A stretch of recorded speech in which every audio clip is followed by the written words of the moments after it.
చూస్తే తల్లిలాగా చూస్తాడు. తల్లి లేనోడే కాని తల్లడిల్లితే చూడడు.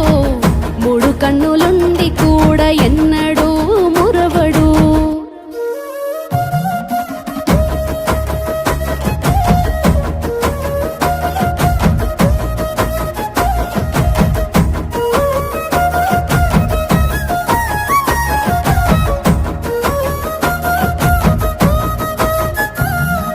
నుదుటి రాతే లేనోడు, ఎదుటోళ్ళ రాతతో ఆడేటోడు. కాలాన్ని నడిపే కైలాసుడు, కాటిలో ఉండే ఈ కాపలోడు. ఆవుసు తీసేటోడని తెలిసిన ఆశగా మొక్కుతాము.